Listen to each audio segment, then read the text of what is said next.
Əhalinin məskunlaşmasını və artımını öyrənən iqtisadi coğrafiya sahəsi sadə test tapşırıqdır. Bu elə əhali coğrafiyasıdır. Cavab C bəndi.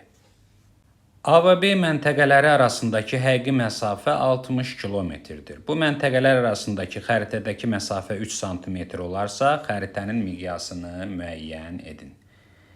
Məsələni həll etmək üçün sadə tənasib quraq. Burada 1 sm-də x olacaq, çünki biz miqyası axtarırıq. 3 sm-də 60 kilometr. Burada 3x bərabərdir 60-a, x də bərabərdir 20-yə. Deməli, 1 sm-də 20 kilometrdir miqyas. Bu izahlı miqyasdır. Ədədi miqyasa çevirmək üçün 1 bölünsün 20, yanına 5 sıfır. 1, 2, 3, 4, 5.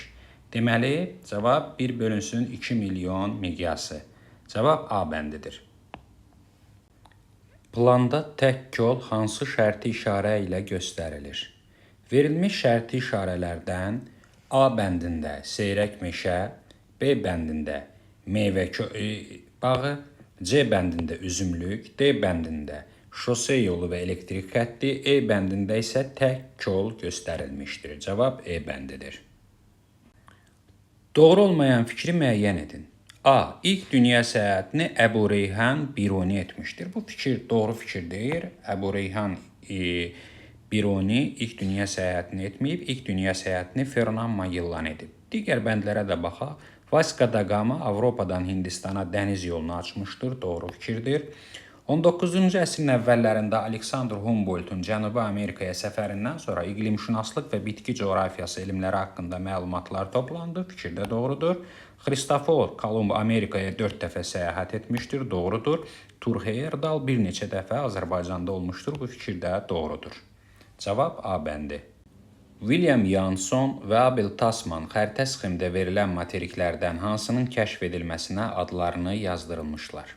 Biz bilirik ki, William Yanson və Abel Tasman Avstraliyanın kəşf edilməsində müstəsna rola malik olan səyyahlardır. Rəqəmlərlə verilmiş materiklərdən 2 rəqəmi Avstraliyaya aiddir. Deməli, cavabımız B bəndi olacaq. Planda miqyassız şərti işarələrlə təsvir olunur. Verilənlərdən su dəyirmanı və taxta körpü miqyassız şərti işarələrlə təsvir olunur. İnyarpaqlı meşə və bataqlıq konturlu suvarma kanalı isə xətti şərti işarələrlə təsvir olunur. Cavab 1-4 D bəndidir. 1 bölünsün 8 milyon ədədi miqyasını izahlı miqyas şəklində göstərin. Burada kəsrin həm surəti, həm məxrəci santimetr ilə ifadə olunmuşdur. Əgər biz məxrəci kilometr və ya metrlə ifadə etmək istəyiriksə, kilometrlə ifadə etdikdə məxrəc isə 100 minə bölünməlidir. Çünki 1 kilometrdə 100 min santimetr var. Odur ki, biz buradan 100 minə böldükdə 5 sıfır siləcəyik. Bu halda cavab 1 santimetrdə 80 kilometr olacaq. Cavab B bəndidir. Geomorfologiya elmi nəyi öyrənir? Sadə tapşırıqdır. Tapşırığın doğru cavabı A bəndidir. Geomorfologiya relyefi öyrənən coğrafiya sahəsidir. Digər bəndlərə baxaq. Gölləri limnologiya, iqlimi iqlimşünaslıq, çayları hidrologiya, okeanları okeanologiya sahələri öyrənir. Miqyası 1 bölünsün 500 min olan xəritədə çayın uzunluğu 15 sm olarsa, çayın həqiqi uzunluğunu tapın. Əvvəlcə gəlin, ədədi miqyası izahlı miqyasa çevirək. Bu zaman məxrəc isə 100 minə bölünür. Bu halda tənasüb 1 sm-də 5 kilometr olacaq. Onda 15 sm-də x olacaq. X də bərabərdir 75 kilometr. Deməli, çayın həqiqi uzunluğu 75 kilometrdir. Cavab C bəndi. Euler-Venn diaqramını tamamlayan bəndi müəyyən edin. Biz Fernand Magellan və James Cook üçün ümumi əlaməti müəyyənləşdirməliyik. A. Hava adalarını kəşf etmişdir. Bu ümumi əlamət ola bilməz. Kəşf birinin adı ilə bağlı ola bilər. Fernand Magellan və James Cooka aid deyil. Şimal coğrafi qütbünü fəth etmişdir. Şimal coğrafi qütbünü Robert Piri fəth edib. Asiyanın ucqar şərq nöqtəsini fəth etmişdir. Bu da Dejnevə aiddir. Cənubi Amerika hündürlük qurşaqlarını öyrənmişdir. Bu aiddir Alexander Humboldt'a.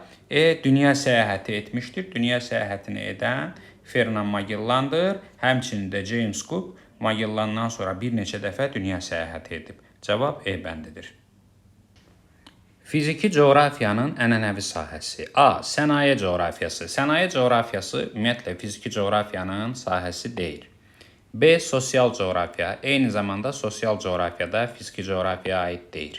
C. Torpaq coğrafiyası. Torpaq coğrafiyası məhz fiziki coğrafiyanın ənənəvi sahəsidir. D. Riyazi coğrafiya. Riyazi coğrafiya, həmçinin E bəndi ekoloji coğrafiya fiziki coğrafiyanın ənənəvi deyil, yeni sahələrindəndir. Cavab C bəndidir. Hansı miqyas daha böyükdür? Miqyasın tərifindən bilirik ki, miqyas surəti vahid, məxrəci yuvarlaq ədəddən ibarətdir. Burada məxrəc nə qədər kiçik olarsa, miqyas bir o qədər böyük olur. Verilmişlərdən məxrəc ən kiçik olan E bəndində yanıb 1 bölünsün 25.000, digərləri isə daha böyük məxrəcə malikdirlər. Cavab E bəndi. Böyük coğrafi kəşflərdən sonra tərtib olunmuş xəritələri toplu halında hazırlayan və onu atlas adlandıran kartoqraf kimdir? Sadə test tapşırığıdır. Tapşırığın doğru cavabı D bəndi Herald Mercator.